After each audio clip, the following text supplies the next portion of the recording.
Welcome to Sravani's media.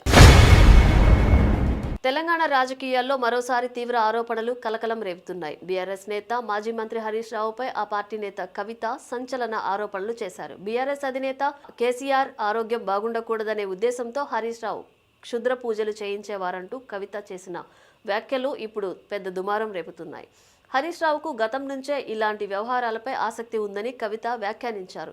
KCR ఆరోగ్య పరిస్థితి, భవిష్యత్తు గురించి పలువురు పండితులను హరీష్ ప్రశ్నించేవారని పేర్కొన్నారు. కేసీఆర్ ఆరోగ్యం క్షీణించాలని కోరుకుంటూ హరీష్ రావు కొన్ని ప్రత్యేక పూజలు చేయించేవారంటూ కవిత చేసిన ఆరోపణలు పెద్ద ఎత్తున చర్చకు దారితీస్తున్నాయి. రాష్ట్రం బాగుండకూడదనే ఉద్దేశంతో హరీష్ రావు క్షుద్ర పూజలు చేయిస్తున్నారని గతంలో కాంగ్రెస్ నేతలు చేసిన ఆరోపణలపై కూడా కవిత స్పందించారు.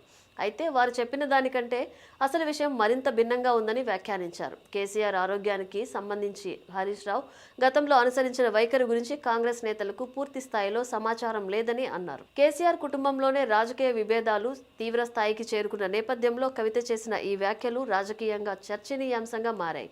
ఇప్పటికే బీఆర్ఎస్లో అంతర్గత విభేదాలపై అనేక రకాల ప్రచారం జరుగుతున్న సమయంలో కవిత నేరుగా హరీష్ రావుపై ఇలాంటి ఆరోపణలు చేయడం ప్రాధాన్యం సంతరించుకుంటుంది. అయితే కవిత చేసిన ఆరోపణలకు సంబంధించి స్వతంత్రంగా ధృవీకరించే ఆధారాలు వెల్లడి కాలేదు. హరీష్ రావు వర్గం ఈ ఆరోపణలపై ఎలా స్పందిస్తుందన్నది ఇప్పుడు ఆసక్తికరంగా మారింది.